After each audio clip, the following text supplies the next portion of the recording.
Hello everyone, and welcome to a new episode of Gaming in the Wild, a video games podcast about games from the artistic, creative side of the tracks, from indie to AAA. My name's John, I'm your host. I'm a journalist based out in Reykjavik, Iceland, where today we had some sun. It was some blue skies, first time in a while that we've seen blue skies out here. It's getting dark these days. The days are getting short fast. The daylight is slipping away, and there's been a lot of cloud cover that means the shrinking days are even darker than usual. But today we had some blue sky, so I was out for a walk to try and enjoy the last of this time before the winter really comes and it's just dark all the time. And I spent these last few dark autumn days playing a wonderful new game called the Pathless. It came out just a few days ago, and it's maybe the first time that I've been awake and thinking about a game at the very moment that it launched. So I was awake at midnight, and the game came out, and I went straight to play it immediately. I've been waiting for this game for quite a while. It's made by the people behind ABZU, the studio Giant Squid, and the Giant Squid was formed by someone from that game company, which was responsible for Journey. And this game belongs very much to that trajectory that those games trace. I would say that Journey and ABZU both contain a sense of mythology to them, a kind of self-contained mythological world that you explore that's never fully explained, but that is kind of pungent and attractive and intriguing to the degree at which the imagery and the gameplay, the look and sound all cohere into something that is really special, really memorable. And they're all also quite discrete experiences that are quite short. Journey you can play in 1 or 2 hours. ABZU I think a little bit more. But the Pathless, it took me 15 hours to complete it, but I did take the scenic route. So it's the longest game on that trajectory as well. And it contains elements found in a lot of much longer games, such as Breath of the Wild and Shadow of the Colossus. And I'll go into why I name-check those games in the podcast itself. I've also been playing a game called Rookie, which is a point-and-click game based on Scandinavian folklore. I've been working my way through that one really slowly, but for the last few days it's really been all about the Pathless, and so I'm very excited to talk about that game today. I just finished it an hour ago and spent the last hour making some notes for this show. I really wanted to talk about it immediately, seeing as it's freshly released, really fresh in my mind, and also I was just incredibly excited by this game. It really got me, this one. I'm thrilled. I'm thrilled with the experience, and I'm thrilled to talk about it. But before I dive into talking about the Pathless and Roki, I'd like to just give a brief shout out to my brand new patron, Ashley Dean. Ashley is my latest patron on Patreon. The show has a Patreon account where if you enjoy this podcast, if you're a regular listener, or if you enjoy what you hear today, you can sign up for $1 a month, or $3 or $5, and get exclusive episodes and my weekly eShop sale recommendations for the PlayStation and Switch to let you know that some great games are available for cheap. So I would hope that people that sign up for $1 or $3 or $5 a month pretty quickly make their money back by saving 90% or whatever on great games that they probably would have bought anyway. So if you're interested in becoming a patron of the show, you can go to patreon.com/gaminginthewild and become a patron. I really appreciate everyone that does so. It makes a big difference to the show. So thank you to Ashley Dean and to my other patrons. And please head over to Patreon if that's of interest to you. I'll also put a link in the show notes if that's of interest, so you can find it there. And with that said, and all of that housekeeping out of the way, let's talk about the main event of the show, the Pathless.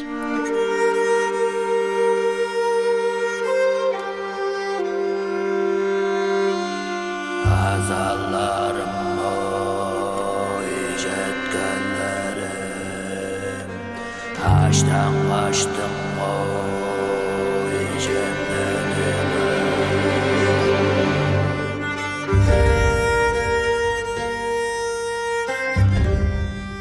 As you can hear, this game has some quite spectacular music. It's scored by Austin Wintory, who scored Journey. He appears also on the Play, Watch, Listen podcast. And it's weird how when you listen to someone every week, you end up feeling like you know them a little bit. I'm sure that some of you who listen to this podcast feel that way about me. I feel that way about Austin, because I listen to him talk every single week for an hour. But Austin did the soundtrack for this game. He has called it the most personally expressive score I've ever written. The score was made by 103 musicians in total and centered around a Tuvan throat singing trio called Alash Ensemble. I had to look Tuva up, which speaks mostly to my ignorance on this, but Tuva is a remote Russian republic in southern Siberia, populated by traditionally nomadic yurt-dwelling tribes. And the Alash Ensemble are a group who try to take the Tuvan music tradition into the present and to preserve it and to put it forward. So it's a real treat that they were involved in the soundtrack of this game. And the music adds a huge amount of resonance to the game. For large parts of the game you're exploring, and there will be occasional string arrangements that just kind of sweep in at really opportune times. It's not always intrusive. It's often quite subtle, but the strings and the throat singing and the instrumentation really enrich the experience of the Pathless. But the Pathless was directed by Matt Nava, who was the artistic director of Journey. And Nava has said that the game is about, quote, finding your own way forward, which is like a characteristically broad way of putting it. I feel like Journey, ABZU and the Pathless are all games that leave a lot of work for the audience to do. They leave a lot of space for the player to step into and for interpretation and for gathering together clues and cues in the visual world of the game to try and piece together what it's about. They're also all games that have a kind of a very earthy sense to them, and the Pathless does have a very grounded sense. Even though it could be considered fantasy, it feels like it's on a connecting line between human mythology and different native cultures and things like that, and a kind of a fantasy storytelling mode. So it links together these kind of spiritual traditions that we might be familiar with a strong emphasis on the relationship between humanity and nature, and a kind of a fantasy setting in a slightly sort of sci-fi kind of world, and it kind of puts it together in a way that really lands well. The game is a third-person action-adventure, although saying that just feels very reductive even as I say it. And it begins with a prologue, a short text prologue that appears on the screen, and I'm just going to read it out. It says, "A dark curse shrouds the world. Legends say the curse spreads from the ancient isle on the edge of the world, where the realm of man and the realm of spirits intersect. Many have gone to the isle to stop the curse. None have returned. The darkness grows stronger. The last hunter makes the journey to reclaim the light that has been stolen from the world." And then we cut to your character, the hunter, who is a female protagonist dressed in red, with a kind of a red mask hanging below her eyes. And she rows to the coast of this island, and she lands on the beach, on a deserted beach, and she steps out of the boat, and we begin. And I love games that start that quickly. Just a few words to put an evocative setting in your mind, and then straight into the gameplay with the minimum of fuss. The game throws you straight in there. And so straight away you find yourself walking down this beach. There are waterfalls crashing down from high precipices around you. And you can see in the distance some towers, some kind of strange, tall stone towers. And you walk down the beach. The sea is lashing in on one side, the island is on the other. It's a really atmospheric, cool beginning. And as you work your way into this opening area, you are taught the basic movement mechanic of the game, and that's kind of central to it. The movement is really interesting. It's 2-speed movement, so you can walk at a kind of a slow jog, or you can move quickly. It's 2 speeds. The second speed is kind of a lope, where your character starts to kind of leap along at quite a pace, actually. But your endurance meter will go down. So you have to shoot with your bow these kind of red talismans that hang in the air and they dot the entire landscape. So as you're moving, you're drawing your bow and you're shooting with a kind of an auto-targeting system. So you never have to be precise, it's more about timing. You see a red talisman coming towards you, you hold down the button to draw back the drawstring, you let it go, the arrow homes in, hits a talisman, that then tops up your dash meter, and you can keep moving quickly for as long as you do that. It's also used in quite an ingenious way where these talisman sort of trace lines across the landscape. So you can kind of see some very loose ideas of ways that you could traverse the land by following the talisman. Sometimes it's really overt. For example, a trail of talisman might go into a hollowed out tree trunk, which you can then zip up and shoot out of. Sometimes it's more like there is a kind of a wide plain ahead of you with talisman dotted across it, and you can kind of pick your route. It feels a little bit like skiing. It's very fluid, it's very rapid. When you're using that kind of dash pace, the world kind of flashes by at quite a rate, and then you can slow down at points of interest to start examining the landscape, examining things that you might find. And the landscape is really nicely rendered. I played this on a PlayStation 4. I tried it out on Apple Arcade first of all. I downloaded it to Apple TV, but to be honest, the resolution, I'm not a big technical kind of savant or anything, but the resolution was noticeably poor on my 4K TV when streaming it from my Apple TV, so I played 20 minutes and I thought this isn't how I want to experience the Pathless. Maybe the Apple iOS version is more meant for an iPad-sized display, but I'm playing on a massive 4K TV, so I went and downloaded it on PlayStation 4 and played it there, and it looked a lot better.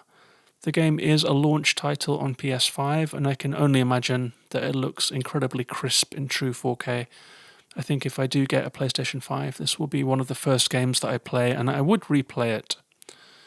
But the world is cel-shaded. It's quite simply rendered. Like trees that you see in the distance will appear as kind of clouds of colour. Flowers that are on the ground are kind of white dots that just kind of move in a kind of a breeze rhythm. There's not a huge amount of detail to be found anywhere in this world. It's all quite simply textured, simply rendered. It's definitely an art style choice over realism, and the art style choice serves the game very well.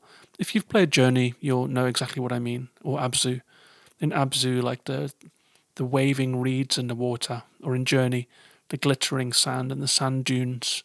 They're simply rendered, but they're very effective, and the Pathless is very much in that tradition. The other key movement mode is during the first opening sequence of the game, the hunter meets an eagle, and she befriends the eagle, and the eagle becomes her companion for the duration of the game. And the eagle can help you out in a lot of ways. If you jump off a tall spot, a high spot rather, you can click and the eagle will carry you and glide across the landscape, much like the paraglider in Breath of the Wild. The eagle can also be sent to pick up things using the circle button. For example, blocks that you need to maneuver onto a switch for a puzzle. The eagle can also flap its wings for you to gain elevation. At the start of the game, it can only flap its wings once, so you're quite limited.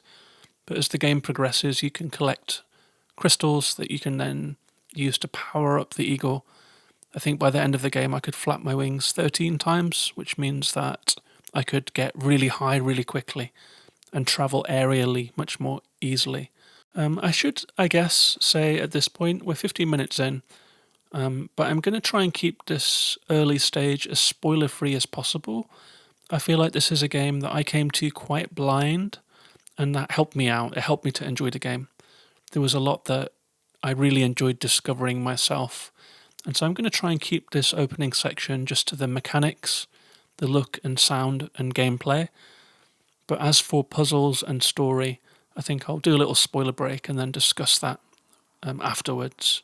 But as I was talking about Breath of the Wild, because you can paraglide around the place and zoom around the landscape, What you find was also a little bit reminiscent of Breath of the Wild to me, because as you scan the landscape, you'll see rocky outcrops, you'll see fallen trees, you'll see collapsed statues and fallen buildings. And the landscape is really, really dotted with stuff. And anywhere that you can see something, you can probably find something. In the same way as in Breath of the Wild, you can often find chests or you can find Koraks. In the Pathless, you'll find puzzles. You'll find puzzles and you'll find collectibles. The puzzles are of two main varieties. There are archery puzzles, where you have to shoot through hoops. For example, if there is a switch that has 3 dots on it, it needs to pass through 3 hoops before that switch will be triggered. And so you have to move around the landscape, slide these hoops around if they are slidable, use mirrors to bounce your arrows, things like this, to solve these archery puzzles. There are also these flame torch puzzles where if one torch has a flame, an arrow can carry that flame to other torches, and if you complete a sequence, then you'll pass the puzzle. So there's something in common with Breath of the Wild there. And while I really don't usually enjoy comparing games massively, I like to my strategy as a reviewer and my outlook as a reviewer is always to look at what's there, not to immediately contextualize it between 100 different things, not to criticize it for what you wish it was, but to try and give respect to the thing that you're looking at and to let it speak for itself. But I'm going to break with that precedent for this game because I do feel that the Pathless does a great job of combining many elements we've seen elsewhere in a masterful way, whilst really, really managing to be its own world and its own game. So I've talked about Journey a bunch, but the cel-shaded visuals and this kind of mysterious quest where you start out in a wilderness with no real idea of why you're there, and your goal is to keep going up and up and up to reach a mysterious, lofty goal, and you move through a kind of a fascinating world of architecture and culture and mythology to get there in a very fluid way. That's could easily describe the Pathless. The second game I've got on my list here is Hyperlight Drifter, which is a post-apocalyptic setting where nature is reclaiming a land that's been ravaged by war and by famine and by things like that. And as you move around the world of Hyperlight Drifter, the story is told through the environment, you find many, many scenes with dead people that have died fighting or have died starving and things like this, and the story is told that way. And the Pathless uses that motif as well of moving through this world, and you're moving through the wreckage of a world. And I really did feel like this was Hyperlight Drifter, that element of it brought into a 3D open world setting.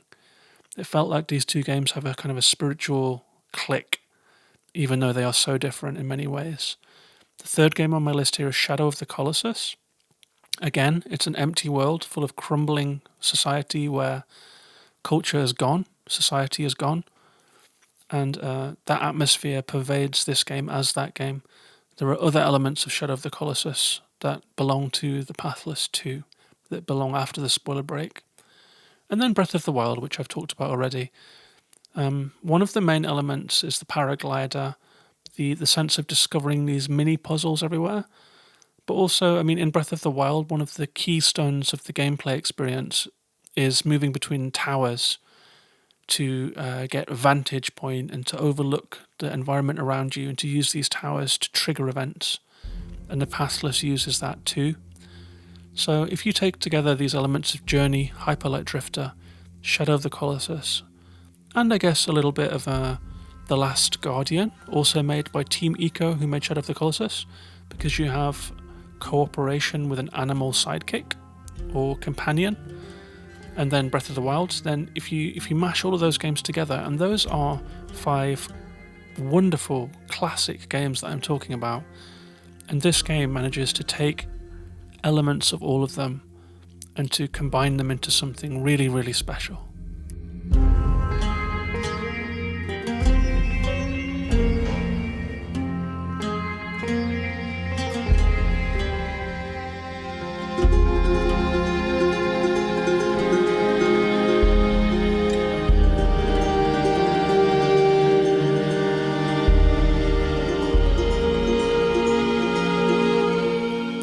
think it's at this point that I should call the spoiler break, because the rest of my thoughts on this game are spoilery.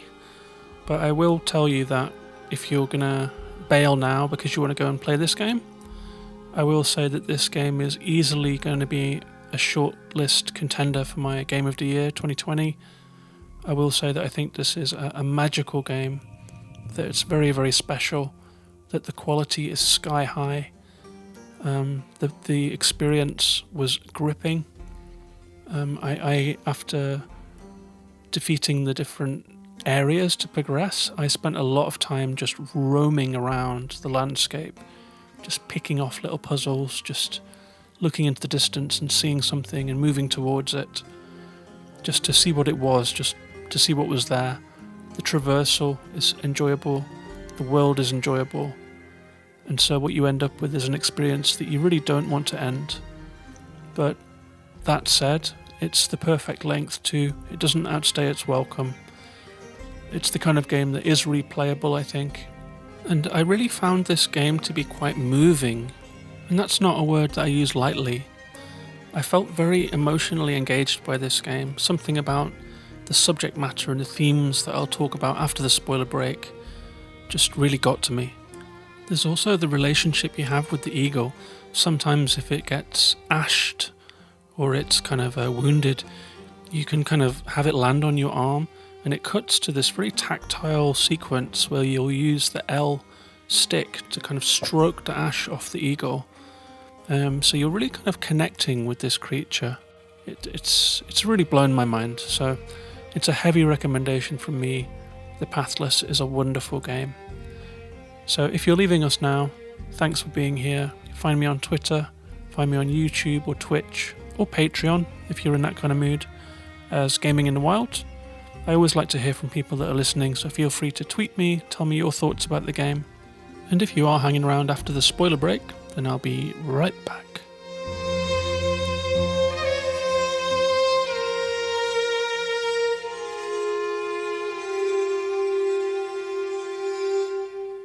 So the themes of this game only become apparent through your adventure. You really start from square one. You start as a hunter in a rowing boat, knowing that there is something going on this island. But as you explore, when you find a building, there is usually someone collapsed in the building, a corpse, and you can kind of go over to them and read a couple of their last thoughts. And that starts to piece together for you what has happened. It appears that this culture, the society of this island, is deeply religious. There are 4 different tribes on the island. Each of them worships a different god. And each god is a living spirit, an animal that watches over the land and the people. Not always benevolently. Late in the game, you'll come across some people that have tried to worship a different god because they feel that the weather has changed and that their god isn't cutting it, and they seem to have been killed by that god. You'll find different tribes. There's a monastery where you can find people thinking about their relationship to nature, their relationship to these animal spirits, their relationship to the land, and the dark curse that's fallen over this land.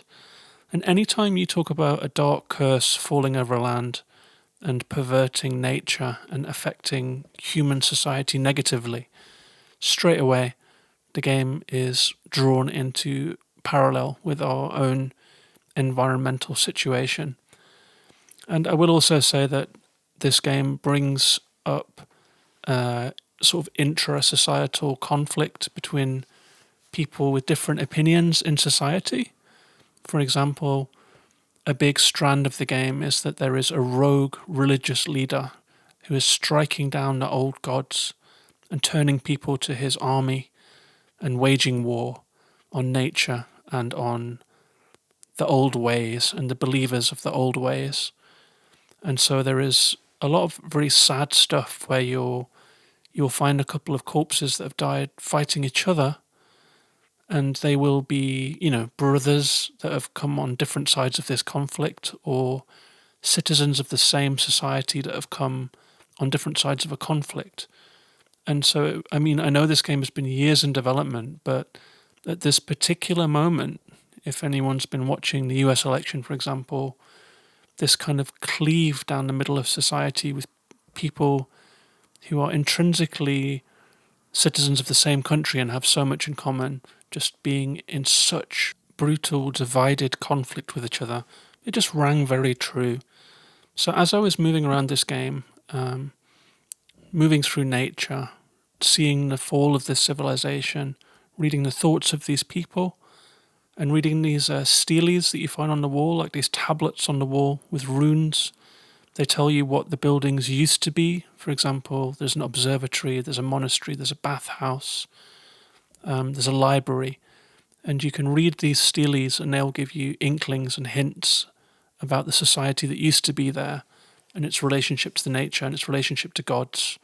And then the corpses of the people that used to people these buildings will clue you in on how this society all came tumbling down. And I felt like these themes are in ABZU for sure. In ABZU, there is a sort of an unspoken story told in hieroglyphs about the relationship of man and nature, machines and nature. And that's present again here. So that's clearly something that the director of this game feels deeply and tries to embed into the story of these games. And so whilst the Pathless is, to some degree, like, it's a video game, sure. You move around an environment. It's a kind of a fantastical setting with spirits and with combat and with exploration and crystals to collect and all of these things that are tropes of the genre, of the form, rather, of video games. Something about the Pathless just seems to draw out some very important subjects that are present in modern day culture. And I found that very emotional. I found this game to be very affecting, and I really appreciate the inclusion of that stuff. I think it's also to do with the fact that the female protagonist has very emotive presence. She has emotive eyes, and her relationship with the eagle is very tender. And the eagle will turn out to be one of the gods of the land, which you have to cleanse through combat with these huge kind of monstrous creatures that are kind of perverted, twisted, polluted versions of these spirits. And you have to cleanse the evil away and return them to their glory. And so it's all about clearing up a curse on nature. The curse isn't ostensibly or overtly industrial pollution, but it's just very much there as a parallel. In fact, if anything is really the villain of this game, it seems to be religious fundamentalism, the Pathless, as it turns out. And this is a big spoiler, so I'm hoping that if you're still listening, you've either played the game to the finish or not planning to play it. The Pathless turns out to be that the reason for all of this carnage is a leader who rejected the old religions and decided to have a totalitarian rule, and he would provide a path for everyone to follow. And your role as the hunter is to come to this mindset and to bring an alternative, which is that people don't need a path, that pathlessness is existence. And so, there's a nice existential message baked into this game too. And that means a lot to me, and I think it elevates the game beyond what you might expect.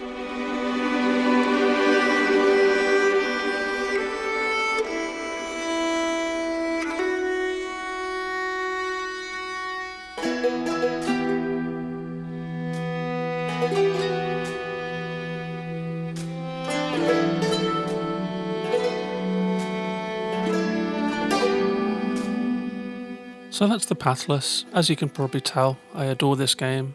Highly recommended. I absolutely love the soundtrack too. I actually just went, during the recording of this podcast, I remembered that there is a vinyl edition on sale. I imagine that it will sell out very quickly via I Am 8-Bit.